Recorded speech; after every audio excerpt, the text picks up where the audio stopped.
Hello বন্ধুরা, সবাই কেমন আছেন? আশা করি সবাই ভালো আছেন। বন্ধুরা, আজকে আমি দেখাম ক্রোম ব্রাউজারের একটা টিপস। আমরা যারা ক্রোম ব্রাউজার ইউজ করি, আমরা কিন্তু ক্রোম ব্রাউজারও যে কোনো বস্তু সার্চ করি। সার্চ করার পরে ওটা যেটা হিস্টোরিটা থাকে, হিস্টোরিটা কিন্তু ক্রোম ব্রাউজারে লোড হয়ে থাকে।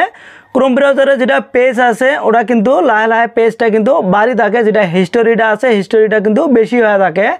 আজকে আমি দেখাম সেই হিস্টোরি গেলে কীভাবে ডিলিট করবেন অথবা হিস্টোরি গেলে কীভাবে ক্লিয়ার করবেন। তো ফ্রেন্ডস, চলেন তাহলে শুরু করি। বন্ধুরা, আমি ক্রোম ব্রাউজারটা ওপেন করবেছি। আপনি আপনার ক্রোম ব্রাউজারটা ওপেন করে নেবেন।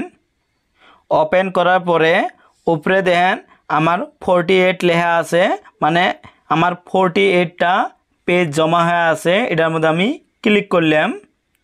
ক্লিক করার সাথে এই পেজগুলো আমি কি করবো, ক্যান্সেল করে দিব। একটা একটা করে দেওয়া লাগবো।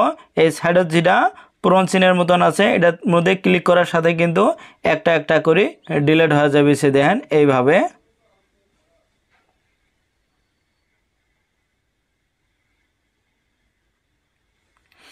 আর একটা আপনাকে আমি ইন্টারফেস দেখে দিবেছি। সাপোজ এই ধরনের থাকবো আপনার ইন্টারফেসটা এরম দূরই থাকে, এটারও কিন্তু সেম ধরনের ইন্টারফেস।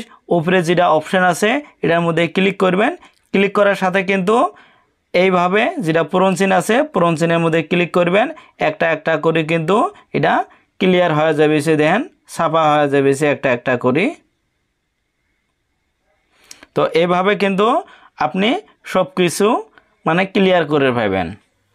বন্ধুরা, আজকে আমি দেখালাম ক্রোম ব্রাউজারে হিস্টোরিটা কিভাবে ডিলিট করবেন। এরপরে ভিডিওতে আমি দেখে দিব ক্রোম ব্রাউজারে যেটা হিস্টোরি আছে হিস্টোরি কিন্তু কোনো ধরনের লোড হয়ে থাকবে না, ওটা কিন্তু অটোমেটিক ডিলিট হয়ে যাব।